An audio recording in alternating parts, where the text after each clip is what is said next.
All right, guys, we have a good show lined up for you today. A lot to cover, including some breaking news out of the Virginia beer game. Champion Brewing Company is merging with Reason Beer.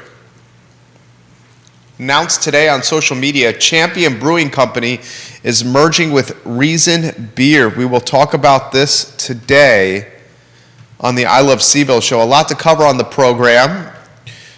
Governor-elect Glenn Youngkin has said Virginia will be open on the 1st of January with absolutely no COVID restrictions or shutdowns whatsoever.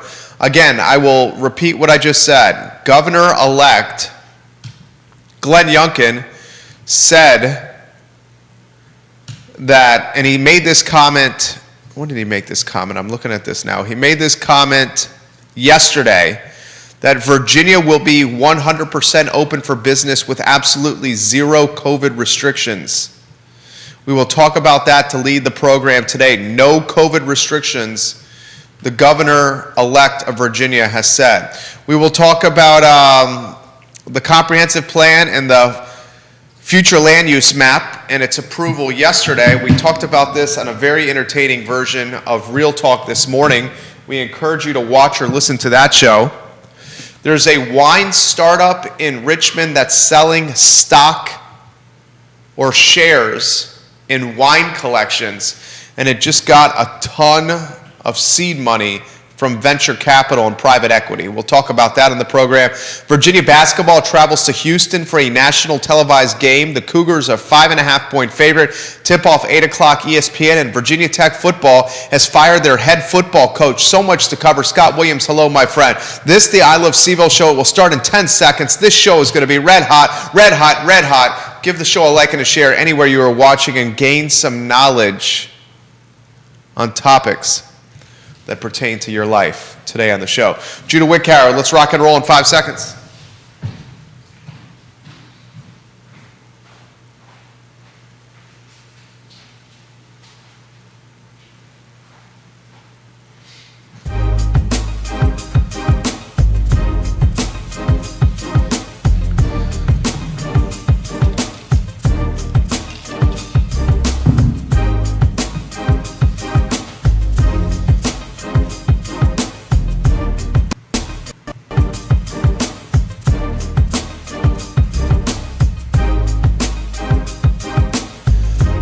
Good Tuesday afternoon, guys. My name is Jerry Miller, and welcome to the I Love CVille show. Thank you kindly for joining us. We are live in Charlottesville, the Commonwealth country in the world, on the I Love CVille network, presented by Skooma Boutique Dispensary, located next to Rapture on the downtown mall. Skooma Boutique Dispensary has certificates of analyses for everything in the store.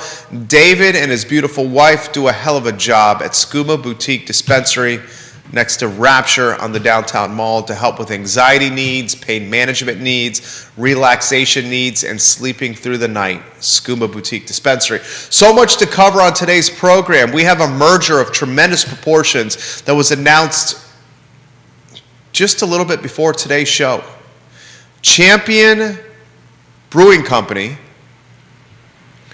and Reason Beer are merging.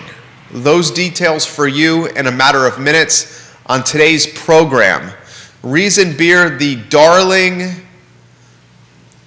upstart, newest addition to the brewery scene here in Charlottesville, Albemarle County. Fantastic beer at Reason.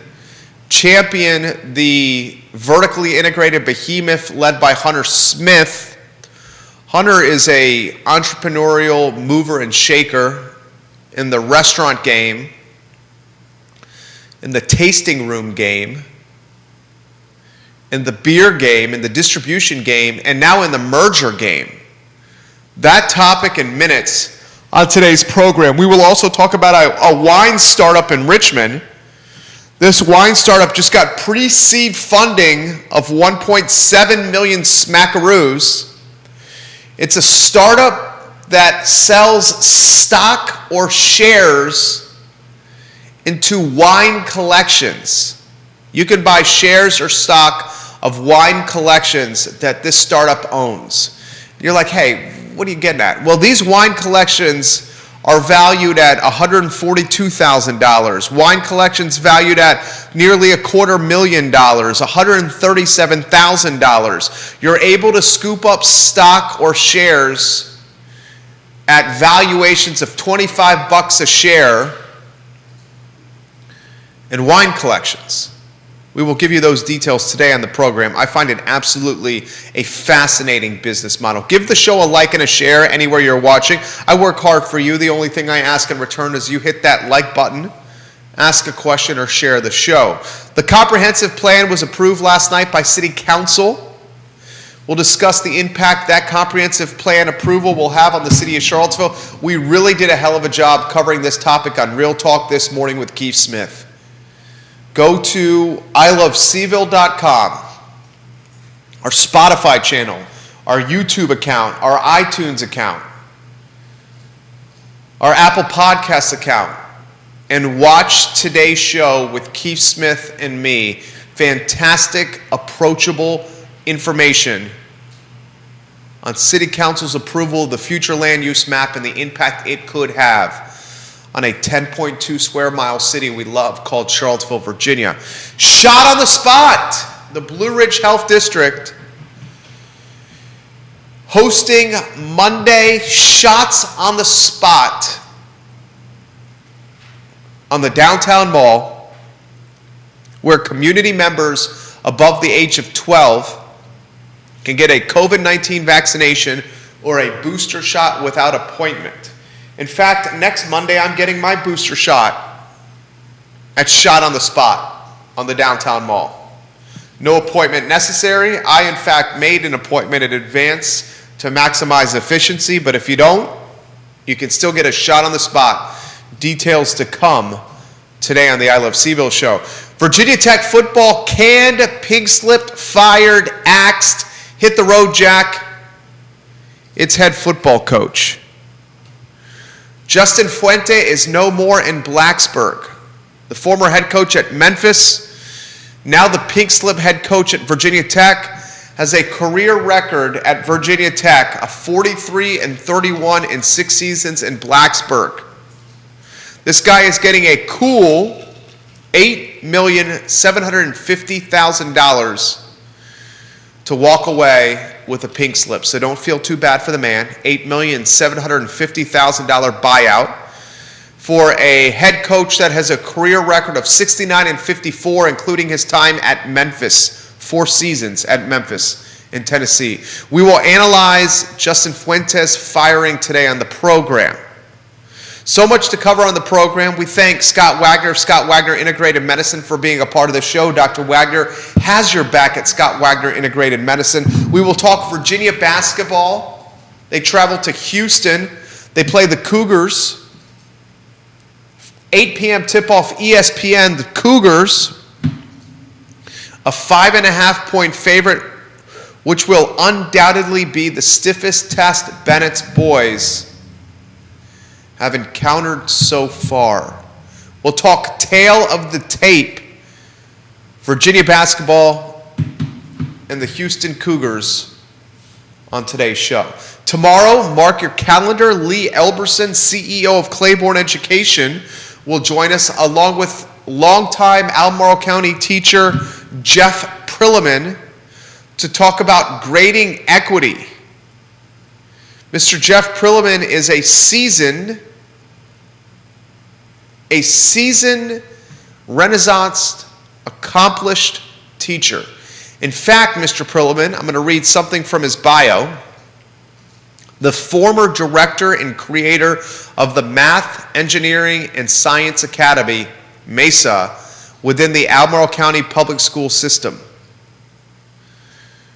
Lee Elberson is legitimately a rocket scientist, and he's the CEO of Claiborne Education. So on tomorrow's show, we will talk grading equity in Albemarle County schools with someone in Lee Elberson, who is an independent arbitrator. He runs a tutoring company.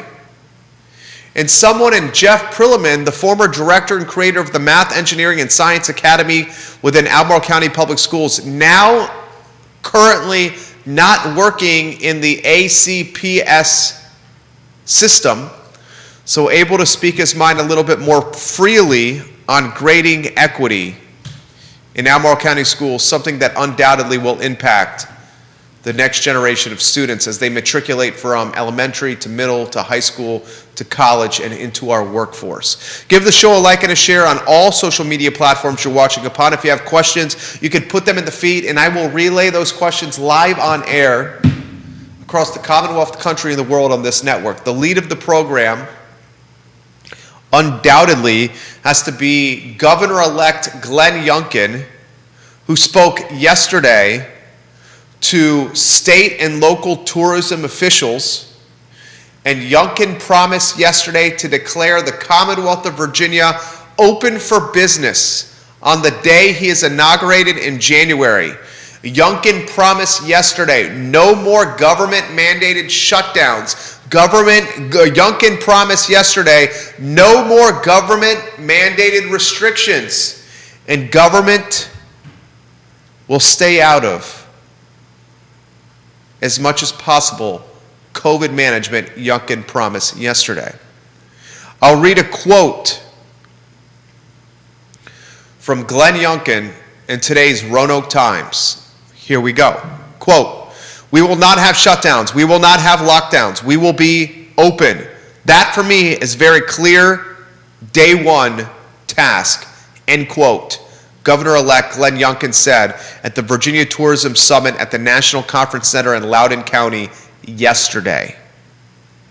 Youngkin drew immediate applause from over 300 people in attendance. And Youngkin promised, and here's another quote from the governor-elect. He promised, quote, "Our travel and tourism industry is open as well," end quote. Virginia's tourism industry, here's a statistic for you. Get ready, giddy up. Virginia's tourism industry is a $27 billion with a B annual business that lost $17 billion with a B in the last fiscal year because of public health restrictions during the pandemic, as well as the concerns of many Americans about their own health and safety as they resume travel for business and leisure. I'm going to give that to you again. It's an astonishing factoid and statistic. Virginia's tourism industry is a $27 billion with a B annual business. Of that $27 billion, the industry lost $17 billion the last fiscal year because of public health restrictions during the pandemic and because Americans were concerned, fearful, apprehensive, scared, or worried about their own health and safety, limiting travel plans to the Commonwealth. So the governor-elect, Glenn Youngkin, who wins in surprising fashion, beats Terry McAuliffe, tells a group of insiders, experts, that tourism will not be limited, restrictions will be lifted, and the Commonwealth of Virginia will be 100% wide open on the first day he is inaugurated into office as the governor of the Commonwealth of Virginia. That, my friends, is the definition of news. That, my friends, is the definition of tailwinds in a bullish market for Commonwealth, mom and pop businesses, mid-cap businesses, large-cap businesses, and the tourism industry across the board. Wineries, breweries, hotels, concert venues, large, medium, and small. Destinational jurisdictions like the city of Charlottesville. Athletic arenas. Universities. The governor-elect, Glenn Youngkin, on the first day he's inaugurated, will remove, abolish, eliminate, disappear all restrictions associated with COVID-19 and this pandemic. That is, I will repeat, the definition of a key performance indicator, a KPI, for a bullish market in Virginia as early as Q1 of next year. 300 plus people in attendance stood up and gave the governor a standing ovation. Virginia tourism, a lifeblood for the Commonwealth. Do you know what the top generator of GDP in the Commonwealth is? What do you think it is? I'll give you a second to think about it. What's the top generator of GDP in the Commonwealth of Virginia? It's the government. Government contracts, subcontractors, folks associated with governmental institutions and infrastructure. Number one, GDP driver in the Commonwealth. You know what 2 is? I'll give you a moment to think about it. 2, real estate. Realtors.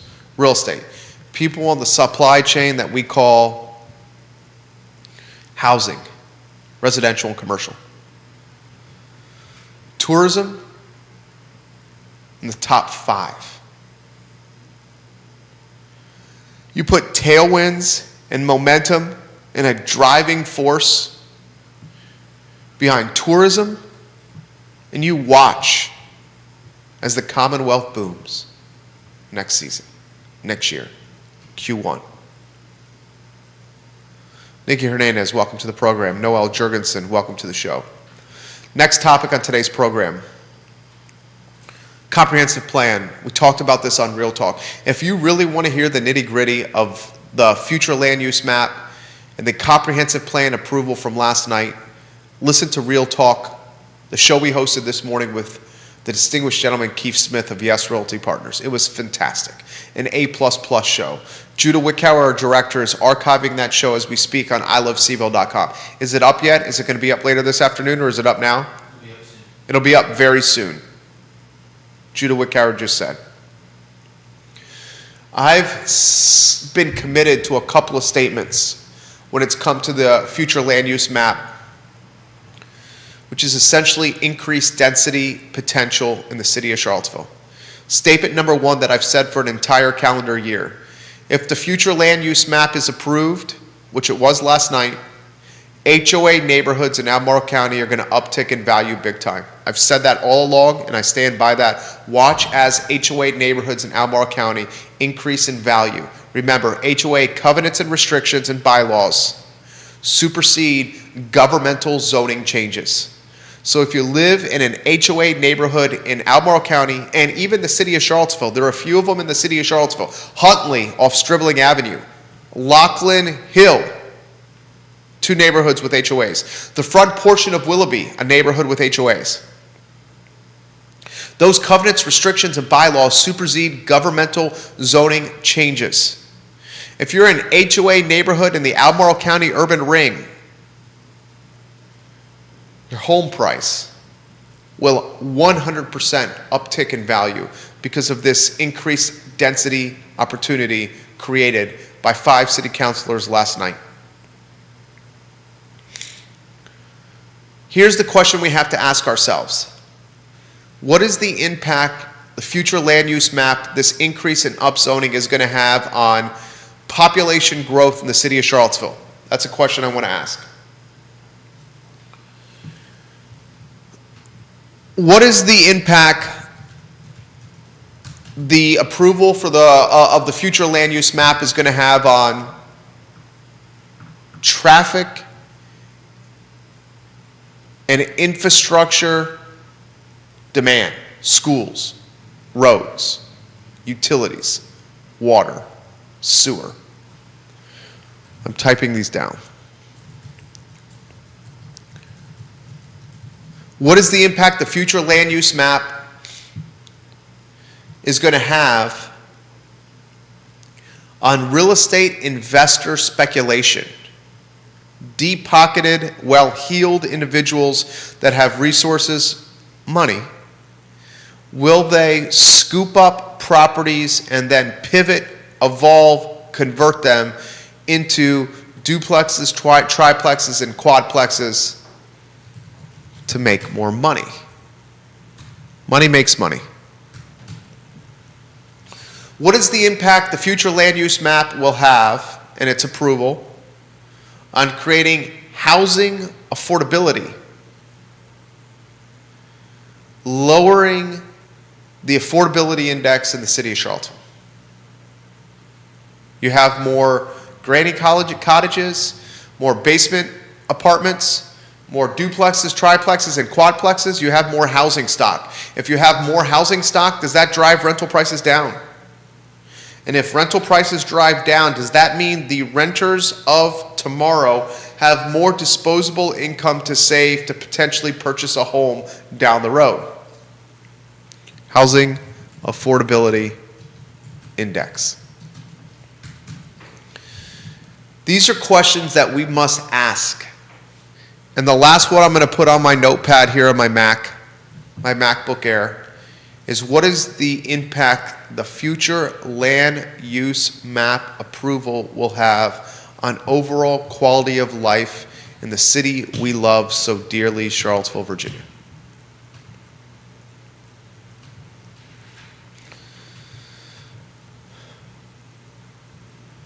Unfortunately, we do not have a DeLorean, a flux capacitor, the ability to hoverboard, to take almanacs into the past to bet on baseball games, to take a vehicle with doors that open like wings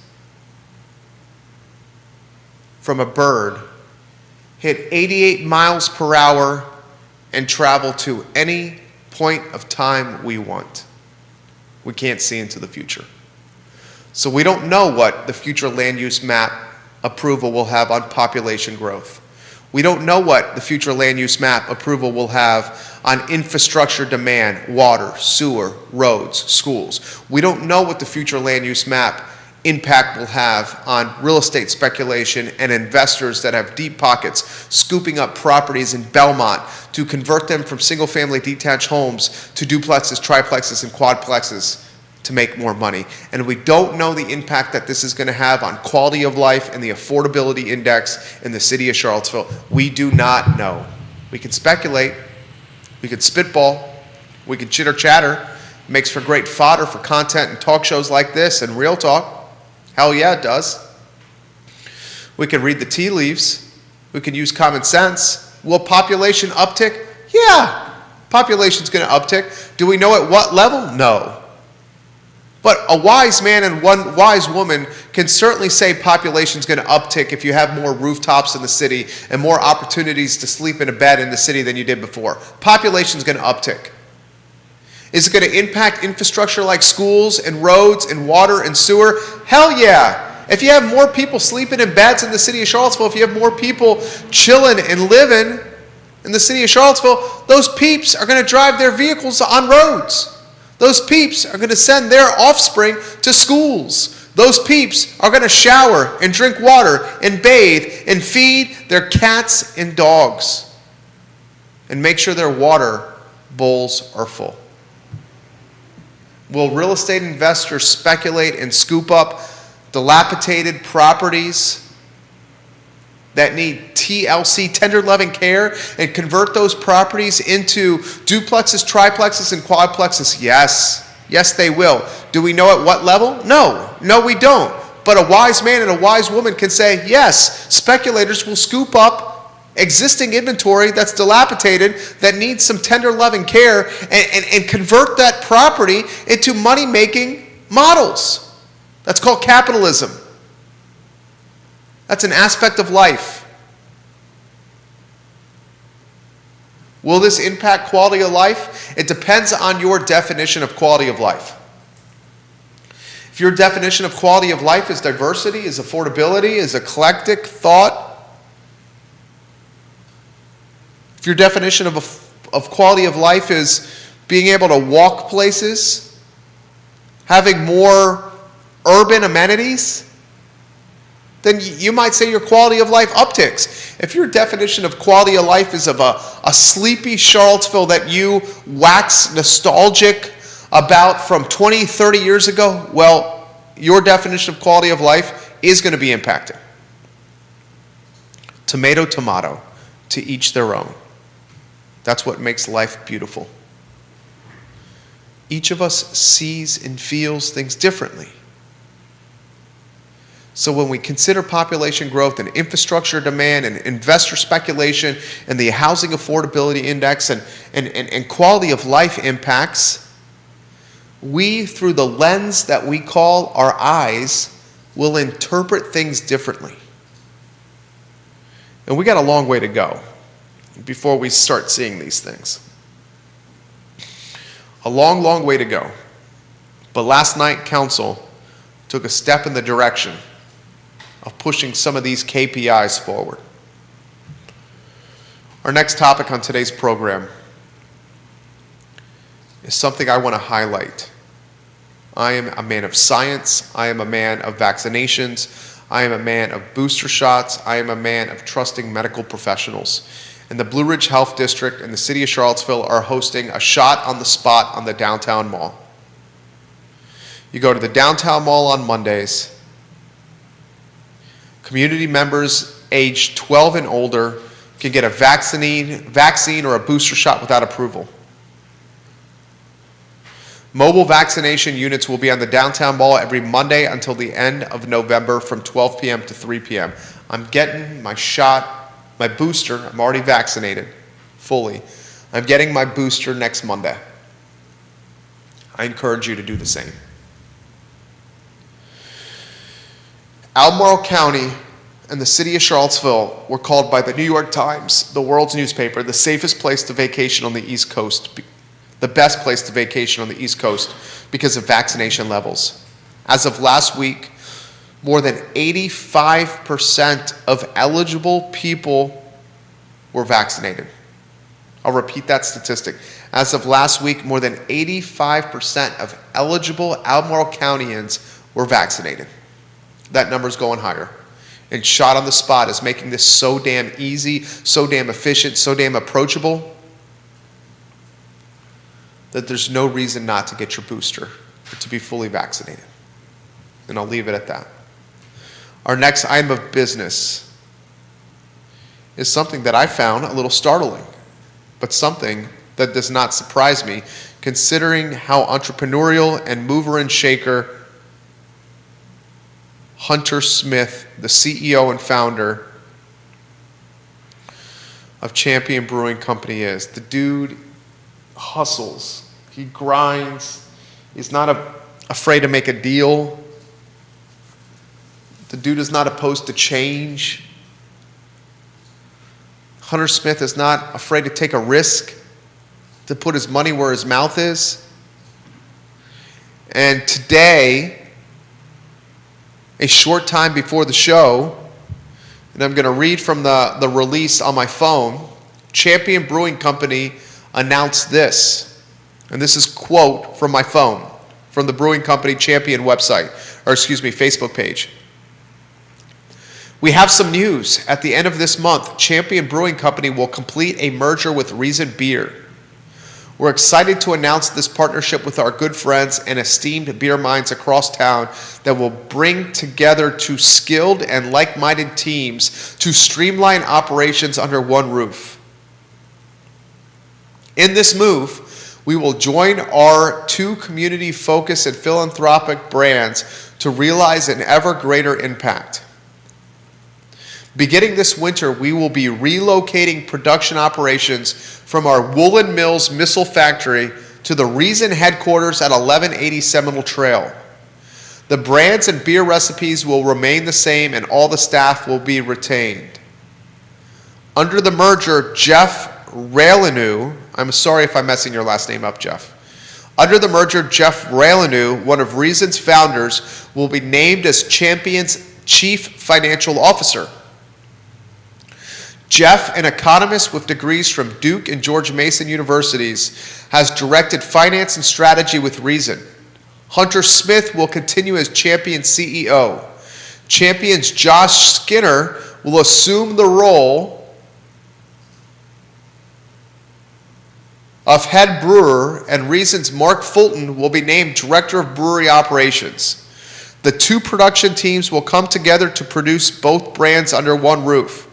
Guests can look forward to finding Reason Beer alongside Champion's Beer at Champion Tap Rooms and Champion Hospitality Group locations.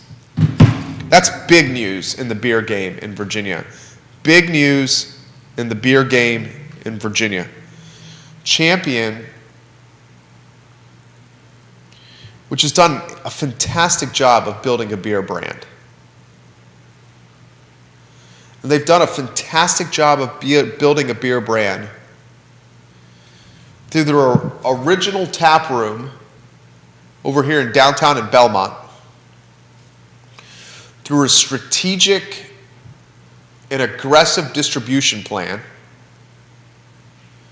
by creating tap rooms across the Commonwealth. Some worked, some didn't. Still, he tried. Hunter did. By building this restaurant hospitality group, Champion Grill in Stonefield is a good example. The partnership he did with Laura Fauner, the former executive chef at Dooner's Restaurant, who is now launching a restaurant called Siren. Siren's a new restaurant from the Champion Hospitality Group. Hunter's got these restaurants strategically placed around Charlottesville and Albemarle County. And these restaurants on tap have Champion beer. So you can go to Siren Restaurant, which is going to open this fall, maybe in the winter. I'm looking forward to it, Laura. And you could say, I want to go to Laura Fauner's fantastic restaurant because she's dope. I saw her at Guy's Grocery Games. Her food is banging. I remember her food from the dumpling truck, what she did at Dooner's. I'm excited to see what she's going to do at Siren, this seafood-focused, Mediterranean-influenced restaurant in the old Shabine location. And while I'm trying some of this Mediterranean-influenced seafood, I'm going to have a cold beer. And guess what? I'm going to try a Champion. You get a taste of the Champion flavor, and next thing you know, you're buying Sixers at Beer Run. Smart. Smart. The merger with Reason Beer. Reason Beer had really good beer. Has really good beer. The recipes are going to stay the same. Reason Beer's beer is legit. Reason Beer's location was not great. It was... You've been to Reason Beer, Judah? I think I've been there once. How would you just characterize that area? Seminole Place, kind of by Custom Inc.'s warehouses. How would you characterize that area where Reason Beer's tap room was and production facility? Off the beaten path? Yeah, that's good.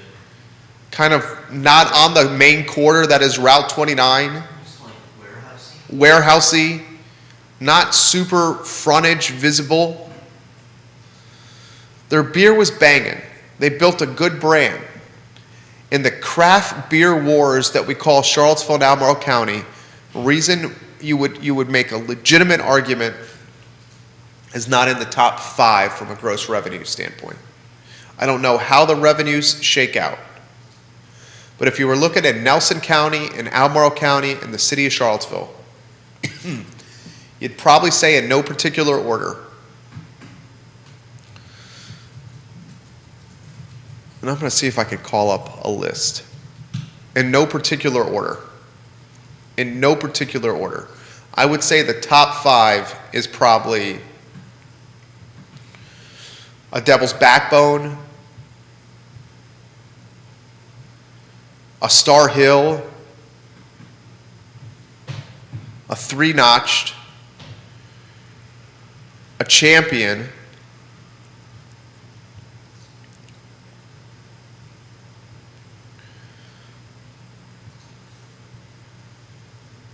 Would you put South Street in the top 5?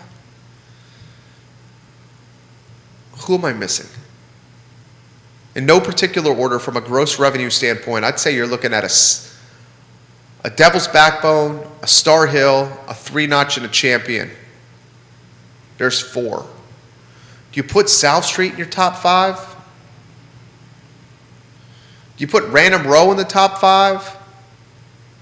Do you put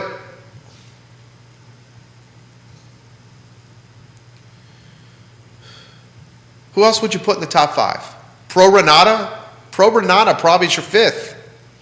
Don't you think Pro Renata is probably your 5th from a gross revenue standpoint? I mean, that's probably your 5 from a gross rev right there. Bob Yarborough's got some comments here. Bob, we'll get to those comments. Bob, we love when you watch the program. One of the saints at Jack Brown's, Bob Yarborough's come on the program.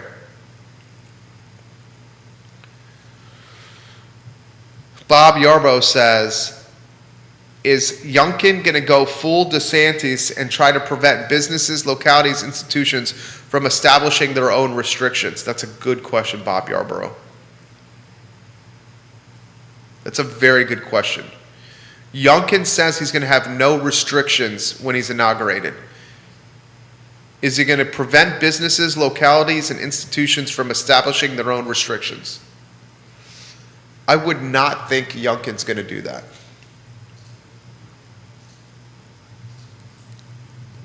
I don't think Youngkin's going to do that. The Champion merger is intriguing. I wonder how much additional market share Hunter and Champion gain through this merger. We know Reason's merger is going to be a Champion brand.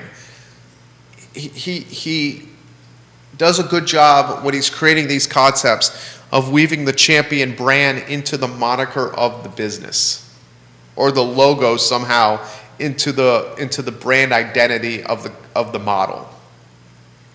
Brasier Saison. Did I say that right, Judah? Okay, close enough, he says. You see the trophy from Champion on the window. The partnership he did with Craig Hartman, the Ice House, Champion Ice House. The grill in Stonefield, which is pretty damn good, Champion Grill. He weaves the moniker, the logo, into the identity of the model, which is smart.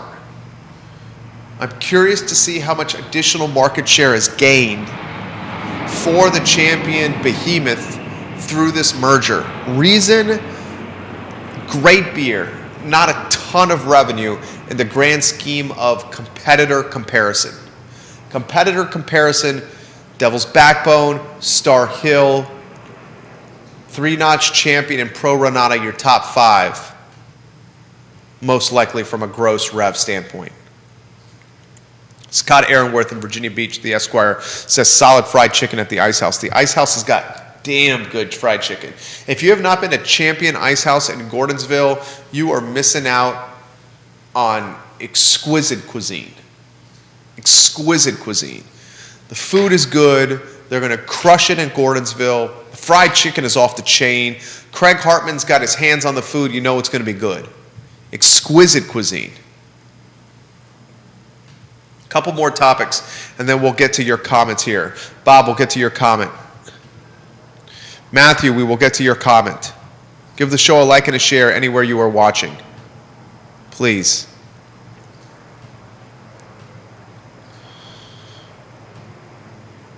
Basketball, UVA travels to Houston. Virginia at Houston Cougars tonight. The Cougars are a 5.5-point favorite. The Houston Cougars are bona fide, 15th in the nation in the top 25. Currently ranked 15th in the country, the Houston Cougars. They're 5.5-point favorites. The game tips off on ESPN at 8 p.m. UVA is 3-3 all-time versus the Houston Cougars. This series dates back to December 16th, 1982, when the team squared off in Tokyo, Japan. Yes, you heard me correctly. Jaden Gardner The ECU transfer has averaged 18 points and 10.8 rebounds in 4 career games against Houston. In the last game against Houston, he posted 29 points and 19 boards. ECU lost 69-59. I'm going to say it again. I've said it once. I'm going to say it again. The best player, the best scorer, and the best overall player on Virginia's roster is this ECU transfer, Jayden Garter.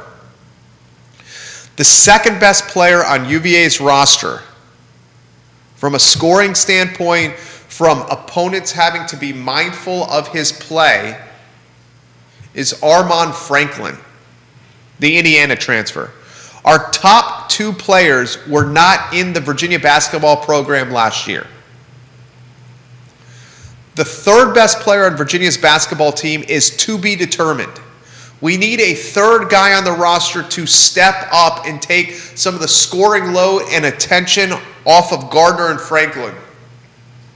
I am personally hoping that the third scoring option is either Caden Shedrick, the big man who has tremendous upside, a guy who could play in the post, he's athletic, he can jump, he can rebound, he can block shots, a guy that reminds me of a leaner, more athletic, better scorer, Jack Salt. When is the last time we have had a physical center, a bruising physical center with Virginia basketball? It was not Jay Huff last year. Jay Huff was a unicorn, a 7-footer who would rather live on the perimeter stroking 3-pointers than banging in the paint, posting up back to the basket. Huff's game was stroking jump shots facing the basket. Didn't have a ton of muscle, wasn't super physically imposing. I think we're all in agreement there. What was the last physically imposing center we had on the roster where opponents were scared of, were intimidated of, where opponents did not want a screen, a blindside screen coming their way? That was probably Jack Salt. The problem with Jack Salt is Jack was a bruiser, but he was not super athletic. Jack was physical, but he was not a great scorer. Jack was a monster in the paint, but he couldn't jump that high, his arms weren't that long, and he had limited athleticism. Caden Shedrick is a bruiser, he's physical, he can jump out of the gym, he's an athlete, he's quick, he can rebound, he can score, and he can get out up and down the court in transition. So far through 2 games, he's averaging 8.5 points a game and 6 rebounds. I would love if this guy is our number 3 scorer, because I think it's asking a lot of Mr. Reese Beekman to be the guy. Reese Beekman is your top perimeter defender probably. He's averaging, coming into the season, 5 steals a game. I'd love to see Beekman in his second year in Tony's system be a floor general and a distributor of the wealth, as opposed to being a floor general, a lockdown perimeter defender, and being the third scorer. That's a lot to ask for. Houston's a 5.5-point favorite. 8 p.m. tip-off tonight, ESPN. And our last item of the notebook,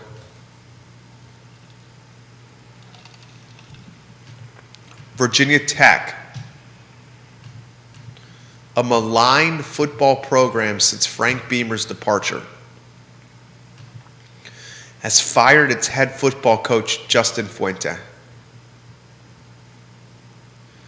Justin Fuente, one of the few Latin American football coaches in college football, posted a 43-31 record in 6 seasons in Blacksburg.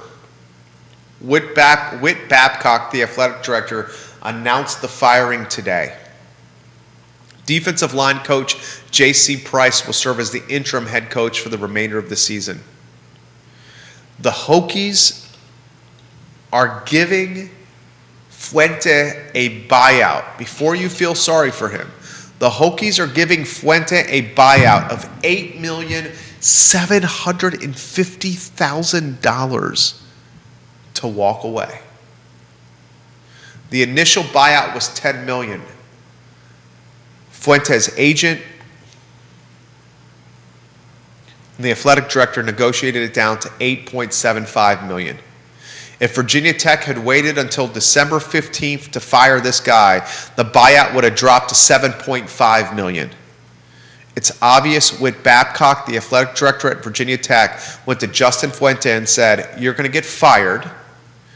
You can get fired now so we can take some time to rebuild this program in November and to rally the fan base around your firing because you've divided the fan base because you're not performing great. And we'll give you $8,750,000. You'll save the program $1,250,000. Or you can wait until December 15th and get fired. Regardless, you're going to get pink slip. And if you wait until December 15th, that number drops to $7.5 million. Fuentes no dummy. He said, let me understand something. I'm going to get fired either way. Why don't I take the $8,750,000 now and walk away as opposed to $7.5 million in 29 days? He got an extra $1,250,000 by taking a pink slip 29 days earlier. Virginia Tech is not the same Virginia Tech football team since Frank the Tank Beamer was no longer on the sidelines. Bob Yarborough says, $500 million. He's making is this a jab at Fuente, right? We love when you watch the program, Bob Yarborough. We need to get you back on the show, sir. Love you, Bob Yarborough.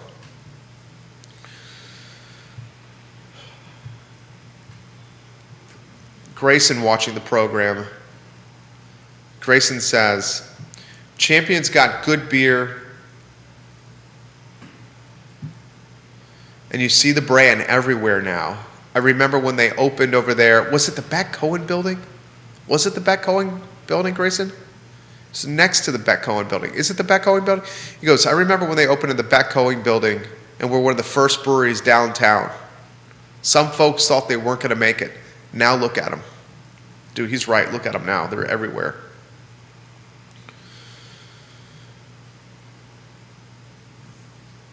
Man, that's impressive news right there. That's the show. Tomorrow, Lee Elberson, CEO of Claiborne Education, and Jeff Prilliman, longtime Albemarle County teacher, to talk about grading equity. Guys, if you're a mom and dad in Albemarle County Public Schools, if you have a son or daughter or multiple sons or daughters in Albemarle County Public Schools, or you're about to put your kids in Albemarle County Public Schools, please put on your calendar right now tomorrow's show with Lee Elberson, the CEO of Claiborne Education, and Jeff Prilliman. We will talk for an hour about grading equity and the dramatic and drastic changes coming to Albemarle County Public School System. Almost the everybody gets a trophy mentality of education. Thank you for joining us for Judah Wickower. I'm Jerry Miller. This, the I Love CVille Show.